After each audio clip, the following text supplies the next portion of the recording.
First of all, I'm really excited because we have a record number of registrations for today.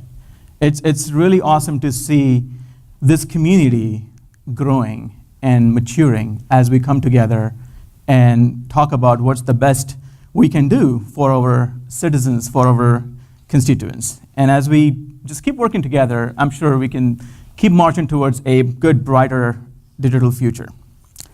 So having said that, I want to talk about what we can do, the part we can play in creating this future vision for Georgia. And clearly, none of us can do this in isolation. We all have to come together and do this. I'm Nikhil Deshpande. I'm the Chief Digital Officer for the state of Georgia and heading Digital Services Georgia, as Calvin mentioned. It's a new office that's been created in the Georgia Technology Authority. In October, we created this office, and the focus of digital services is to make sure all agencies design and build better digital properties with a user focus. We understand that technology is definitely key, but that really shouldn't be the driving factor. It's a key enabler. But the user focus, the reason why we are creating whatever that we are creating, should be the key idea, the thought behind any digital properties. So I'm excited about my team's expanded role in working with you all beyond just the website. Because website is definitely the entry point in many cases, but then as the engagement proceeds further than website, it is critical to make sure we have that level of consistency, and that's exactly what we're going to be trying to achieve. So digital services literally is a newer concept, and Georgia is one of the early states, as Calvin mentioned, to have this office formally in place to help and work with other agencies. It truly kind of is a nexus between technology, business, and citizens. Now, typically when we design something, when we plan on projects, one of these people are not on the table, not at the table, talking about and representing their piece. And that's exactly where the Digital Services Office comes in, is we want to make sure that, yes, the business needs, the business goals are important.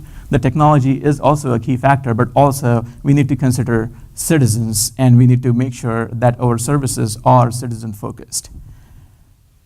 We, as Georgia Govt Interactive, have always been championing this cause, so it's great that we now get to expand and work beyond what we have been doing, which is just the websites in the past. So having said that, the mission for digital services has been that we always help understand the citizen needs. I'm not saying we know everything, but this is exactly why we need to figure out what is it that our citizens need. And it's not just a very simple need as far as they need services. How are they using it? What are they doing? What are their challenges? So we want to make sure that every service that we build is very citizen-centric. And any of the decisions that we make while we are building these properties are data-driven. We have numbers. With analytics being so mature lately, we literally can find data to support any of our decisions, and that's exactly how we should be kind of rolling forward. End of the day, what we're trying to do is we want to make sure people's interaction with the state of Georgia digital properties is frictionless, fulfilling, and symbiotic. Symbiotic to the point where we both can benefit out of that interaction. It's not just that the people are benefiting, we can benefit as well by understanding how citizens are interacting with us so we can provide them a better digital experience. But to do that, we want to make sure that we always follow these 3 tenets that have helped us with our whatever success so far towards the web platform. We have seen by applying these 3 tenets, we have truly changed the way our citizens interact with our web properties. So these 3 tenets, and for some of you who have been following our blogs and all the content that gets published on the Digital Services website, our 3 tenets are user first, content first, and mobile first. You might wonder, wait a minute, if all 3 of them are first, who is really the first? So they don't compete with each other. These are three distinct swim lanes that are critical for us to understand when we plan on a project. By user first, what I truly mean is we need to be prioritizing our user, our citizen needs over our organizational preferences. When we are planning on a certain project, how our users are going to be using that particular program or that particular application is going to be the decision factor as compared to who wants a certain thing within an organization. So it's always good to kind of have that user first, citizens first mindset. The next key thing is content first. Content first over visual design. Take it from someone who is a designer. Design should always augment your message, your content. We always should lead our projects with understanding what is it that we are going to be saying, what our message needs to be, and then figure out, okay, if I want the Bulldogs red or I want the St. Patrick's Day green. The third is mobile over desktops and laptops. We all have seen a surge of mobile devices across our organizations, and it's only going to keep growing. People either choose to use mobile devices out of convenience or sometimes out of necessity. We always have to think about how our website, how our services are going to be served over mobile devices before we start thinking about big fancy screens and awesome experiences, because once you have a mouse in your hand, your precision for interaction is down to a pixel. But when you use your finger to touch on that screen, it changes the dynamic. But also what this lends us to is we need to think about limited connectivity over broadband. We cannot assume our T1 lines in our offices and the speed that it brings us is what the users are going to be using as well. Sometimes they might be in the middle of the state struggling with maybe like a really bad 2G or 3G connection. How can we do our best? How can we make sure that they don't have to wait until like an image downloads where it means nothing to them, but they can get done with their things as soon as possible? So having set the base of these tenets, we want to make sure that the future that we start talking about still is rooted down to these three tenets. So I want to talk about, for the next few minutes, about the digital future that we should be marching towards and how that is embedded in experience design. Then I do want to address our Drupal 8 content management system roadmap, because most of you are on our existing content management system and we all want to know where we are marching towards. But you also have a big role to play in where we are going, and that's exactly what we'll be talking about today, is how we all can together march towards that next content management system that we're building. So let's start out with what our digital future looks like. So let me tell you a little bit about experience design.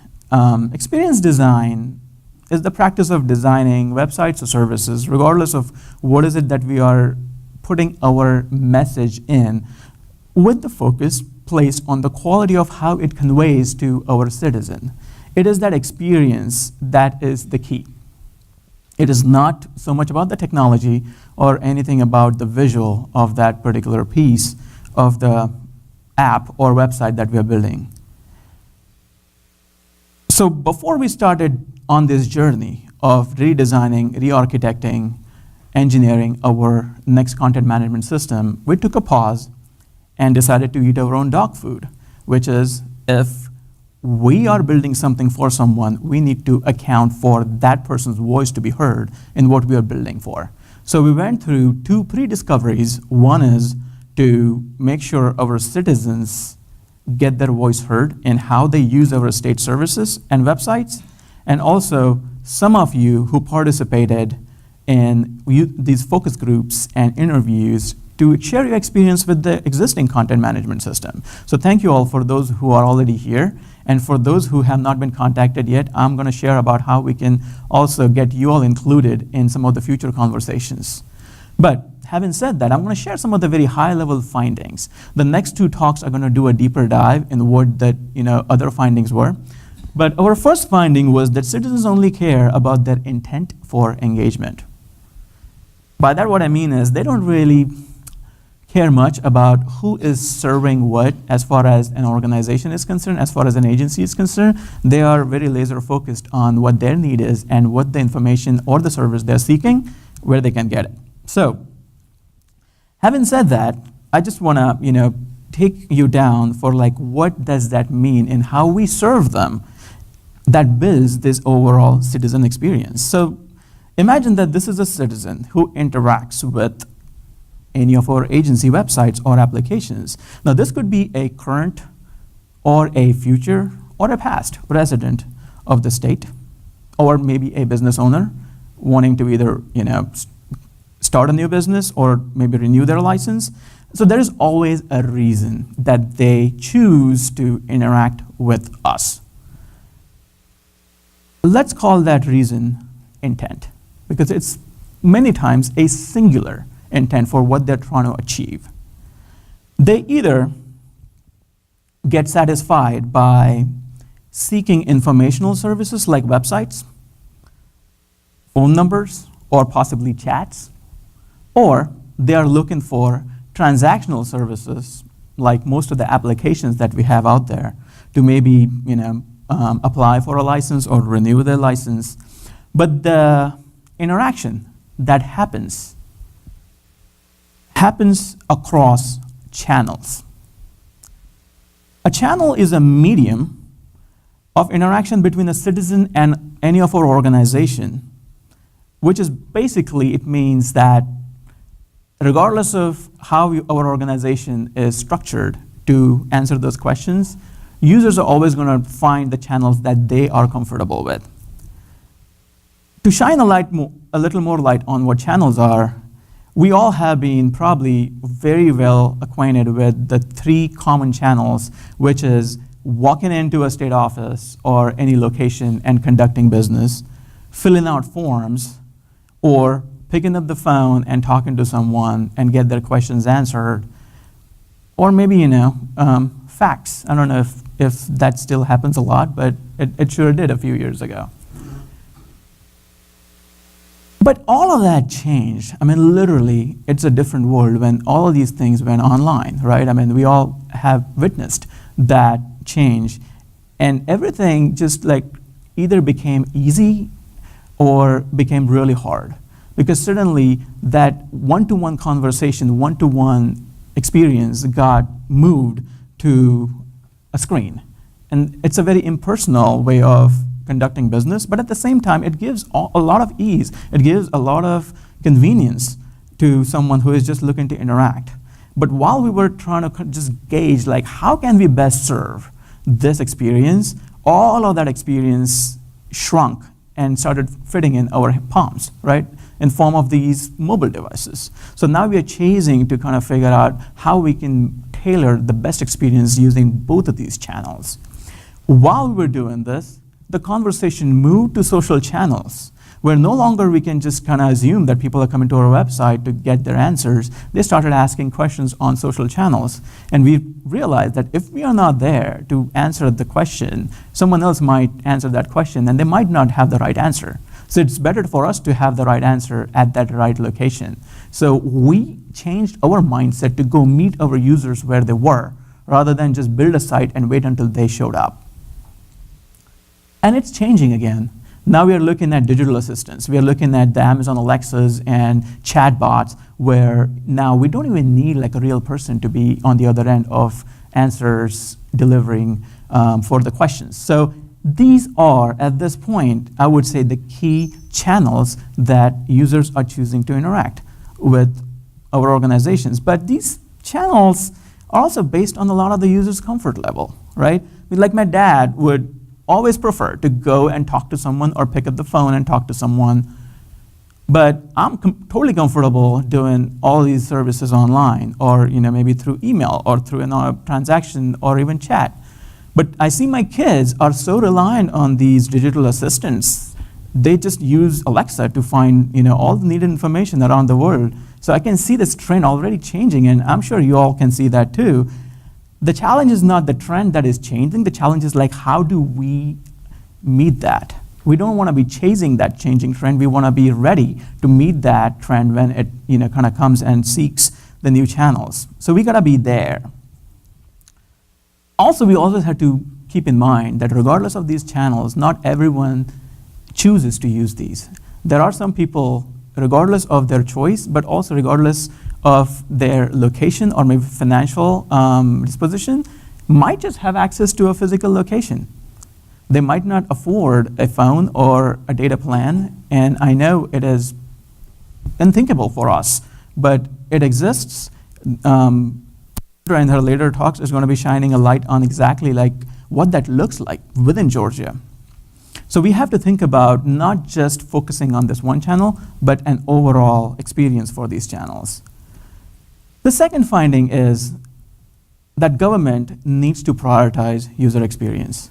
This is where government is truly lacking compared to our private sector. When you interact with some of the private sector websites or any other services, there is a very different experience that we realize that, oh, wait a minute, I spoke to someone, but also now my application that I'm seeing online is updated.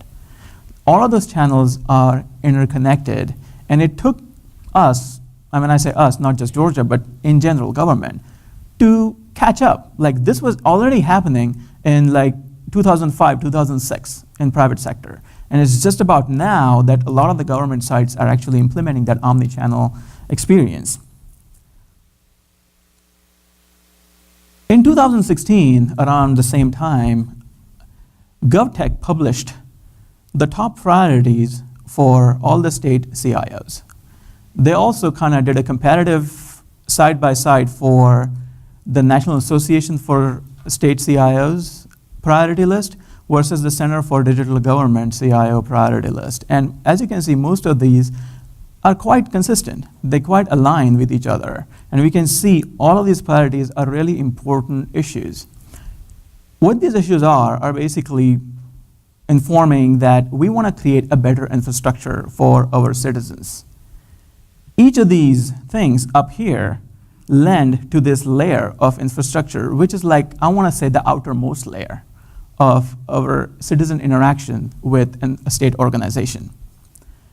Sitting on top of this infrastructure layer is a platform layer, which is still kind of invisible. So think about it as air conditioning. We don't really think about it as we walk in. Like who here said, wow, this is a nice air-conditioned room today, right? We don't. But if it was missing, we would know it. So that's the priority, which is also important, but the true interaction happens at the software and the apps layer, which is what the users, the citizens see, they can touch, that is what's tangible for them. But there is still a big gap between that layer and our citizen, which is the experience layer. And when I say the experience layer here, I'm not saying it's just a visual design. I'm talking about the overall experience of consistency. The channels that we saw earlier, they all fit in here. If someone picks up the phone, are they going to get the exact same answer in the same vocabulary as opposed to the content that's on the website? What is the form called? If someone chats, is there going to be any different answer or any variation of the information? That is the true experience that also earlier Calvin referred to, like what we did with the state platform, is a visual consistency. There are so many other things that build towards this cohesive experience. So the third finding that we really kind of were suspecting, but this assured us with what we were thinking and marching towards was the right thing to do, was citizens expect a unified state brand. They really don't obsess on this agency and their look and feel and their own brand, as opposed to they just want to make sure that regardless of the channel that every agency has out there, their experience is consistent. Now we all know between all our agencies there is a variation. There is a variation within agencies where some rely heavily on physical locations and some may not have these many physical locations. So there is a multitude of these digital channels that they do business with our customers, but the key is to keep that consistent. But now looking at it from the organizational side, we see that most of these channels are delivered through a very different divisional mindset, because you do want to make sure that you have the technical expertise supporting that channel. So as an organization, a lot of these are confined within different groups. When they get confined within different groups, each silo is pretty much driven by its own goals, its own motivations, and the definition of what they think is experience. When that drives each of these silos, rarely these silos are connected. And they don't really kind of exchange ideas and notes from each other, so the experience starts getting very fragmented. Disconnects like vocabulary, terminology, or even sometimes information is not uncommon here, and that creates a lot of confusion and friction within citizens and organizations. And guess what happens? Like, they resort to their comfort zone, which is either walking in, even though they have a digital option, or picking up the phone and calling. And guess what? That is the most expensive way to conduct business, as we all know. So we have a really good reason, regardless of what we believe in, to make sure that this consistency of experience stays. Because when a user interacts with any of these channels, it really should be that it should be trickling down from an organization and not someone who is in charge of that channel, not a group itself. And that, at a macro level, can be also true that we don't want to portray ourselves as different agencies to our users. As we saw with the findings, they are just looking at us as state. They're not looking at us as Department of X and Department of Y. They have a need. They're looking at us as one entity, and that's why we should really kind of gear towards this mindset that our service delivery is a user interacts with the state of Georgia. Next finding is experience design goes beyond engagement. And this was like a good confirmation for us, because we were driving down the experience wagon for a long time. And just this year, without having asked for a single piece of this press, we found that a lot of these publications have been covering what Georgia is already doing. And when I say this, I literally mean like all of us are contributing towards making Georgia look good. And clearly we are doing something right, that the fact that we are being quoted and we are being covered left and right, which is great. But that was confirmed by Georgia winning the very first Government Experience Award this year. This used to be the best of the web. And the success criteria was how good your website looks, how well a certain functionality happens, blah, blah, blah. But this time they changed that, and they made sure that we want to just focus on the experience. How does your state offer an experience to our end users, to the citizens? And happy to say we won that. We are one of the states that got recognized for a Government Experience Award. So citizen experience is truly the key and goes way beyond just engagement. The Center for Digital Government defines citizen experience as interaction between citizens and government across channels that create mutual value. Let me give you a quick example. In 2002, the state of Georgia launched its first state portal, Georgia.gov. The idea was, hey, you can just go here and find your answers, because this website will link you to the agency website that actually holds your answer. Now, this approach was very organization-centric, which was fine for 2002 because Yahoo dominated back then, and that's exactly their approach. So someone with an intent goes to Georgia.gov, Georgia.gov being connected to all the other state agency websites, or at least most of them had a website back then, would point them to the needed website. So for example, if you were to say, If you want to know, how do I register for a business in Georgia? You would go to georgia.gov, they would connect you to the first website of the many websites that you need to go visit to be able to register a business, and then you would hope that that website connects you to the next website. Or you might have to go back to georgia.gov and then find your next connection. If it does connect to the next website, then hope that website does the same. And then having gone through this process, now you have an understanding of just the information of how do you register for a new business. Fast forward 2012, we changed the approach. Georgia.gov had a lot of content. I just gave you one example, one use case. There was so much content on Georgia.gov because we just wanted to have everything up there because that was the one-stop shop, right?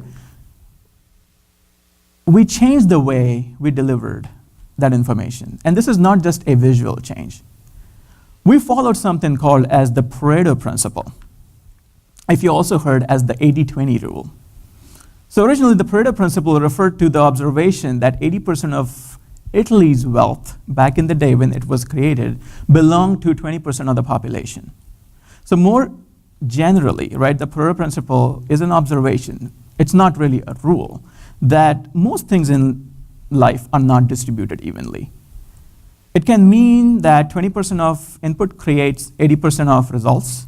It can also mean 20% of features cause 80% of usage. How does that truly affect us for our websites when we say things aren't distributed evenly? So the point here is that each piece of content doesn't really amount to the same amount of intent. So think about it as 80% of intent can truly be served by 20% of your content on your website. We followed that and we found that it was true for us. Now granted, this is never amounts to 100%, it's never 80 and 20, it might differ. But still, it is true that most of the intent can be served by that very few pieces of content that you have. How do you prioritize that? And that is key for all of us to understand, and this is where content strategy comes in. If 20% of your website content satisfies 80% of your users, then great. You already have found that holy grail for like where you need to be prioritizing going forward. So if you don't have content strategists within your agency to work on a strategy for your website, because this is not a one-time thing. We didn't stop at that when we did this back in 2012 for GeorgiaGov. We kept working on it. Heather mentioned earlier about a content strategy certification course, which starts end of January, goes through February. Think about it.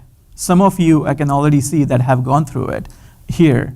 It's really helpful because it truly takes you down to that journey. It helps you understand who your users are. We develop personas. We map customer journeys with you. You learn about like how do you write for your website? How do you analyze all the analytics and crunch those numbers? Because yes, it's great to have numbers, but unless we analyze them, we don't have action items. And you would learn how to do this. And it's pretty awesome. The last few workshops that we have seen the results out of that, it's great. So feel free to go and talk to John. We do have some open slots from the wait list from the last time. So before we announce it, we would love to kind of offer that up to the team here. So the point is that we really need to be driving more towards a very citizen-centric approach. And this is what we did with the redesign for GeorgiaGov. And we already are seeing benefits. So back in 2002, when you kind of pogo sticked around multiple websites just to find those nuggets of information that you need, in 2012, what we did was we took that information from all those 3 different locations and we distilled it down to one page sitting on GeorgiaGov itself. Now what we are doing is we are feeding that intent right there. What we did was we also looked at our numbers. We looked at what people are clicking on, what people are searching for, what some of our call center numbers look like, what people are calling about, and we created a list of popular topics. These popular topics are up and front on GeorgiaGov homepage. And when someone comes there, if most of their intent is served by this list, they just go right there.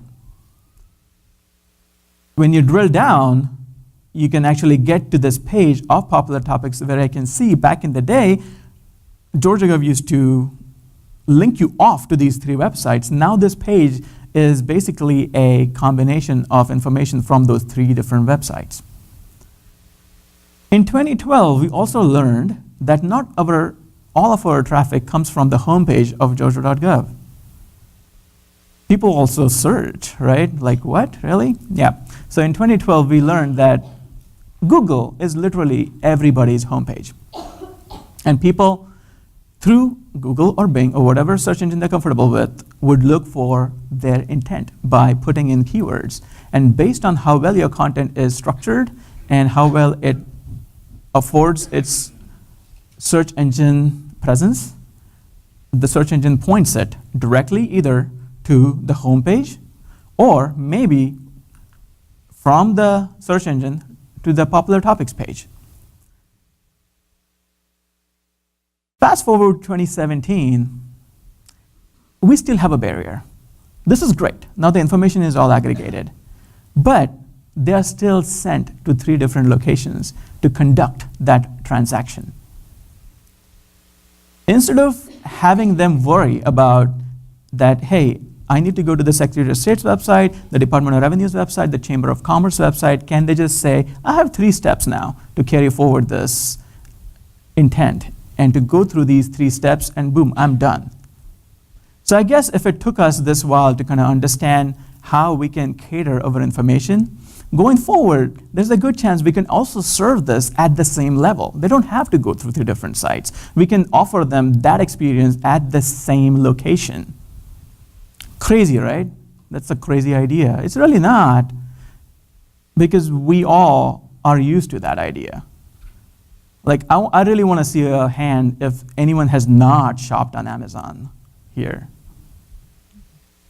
Yeah, exactly. Amazon does that. Like, if I buy 5 books, there's a good chance I'm buying those books from 5 different locations. Amazon does not make me worry about how I need to worry about trying to buy those 5 books from each of those places. I just put them in my shopping cart, and the shipping and everything is figured out. Behind the scene, it has it all, together. So it's that abstraction layer that they have just made it very citizen-centric that, we don't even have to think about, other than just opening that package that lies around our doorstep. But it's a very designed approach. It just has not happened, right? So someone needs to design this. And again, by design, I do not mean a visual design. Design mostly starts as a verb and then ends as a noun. And we need to be thinking about how do we want to design that experience before thinking about how do we design an interface. And now that we are working on this next phase of our content management system, this is our chance to design something that we'll be proud of for our future. So let me talk a little bit about the Drupal 8 CMS roadmap for what we are trying to achieve here. As we all know that our existing web publishing platform, our content management system, is using Drupal 7. Most of your sites are hosted on that platform. Drupal 8 is released, is matured at this point, and there's no reason why we should not be looking at moving towards a future state of our content management system. So as far as Drupal 8 platform roadmap is concerned, we have it broken into pre-discovery planning, then we find a vendor partner to do this along with us. Then we do like a full-fledged discovery and requirements before they start building and designing that platform based on that discovery. Once we have that platform built, then we start migrating. We will migrate some pilot sites to make sure nothing breaks, everything works fine, and then we will start migrating the rest of the sites in batches. So depending on where you fit on that list, which we don't have today, but we will communicate with you once we do. But I don't wanna say that we will only talk to you when we have that list. We will keep talking to you and inform you where we are going with this project. But if you ask me, but wait a minute, give me some date, we are hoping to have the platform up for migration ready by Jan 2019. So once that date rolls in, what truly should happen that our Drupal hosting, which is right now hosting all of our websites, should slowly start tapering down. And when we build our Drupal 8 platform, the new platform, that's something that as we start adding the website, that platform gets bulkier. At this point, as of today, we are on the timeline at the procurement and award phase. We have done our pre-discovery. The next two talks by User Insight are actually going to be talking a lot about one of those pre-discoveries. Kendra's talk is going to be addressing a lot of the stuff that we learned from you all as our content managers and what we are, planning on for our build for the next platform. So I would absolutely recommend you stay back through the entire day and do not miss any of these talks.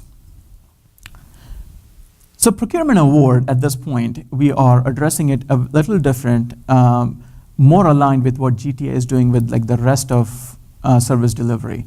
We are looking at a multi-vendor procurement.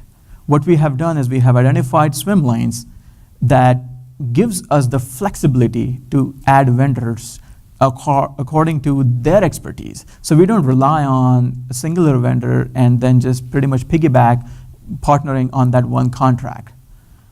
We will have an RFQC, a request for qualified contractors, out on the street pretty soon. And once that fills up with all the qualified vendors, we will start working with them to make sure that they understand and they are on the same page along with our DSGa digital standards.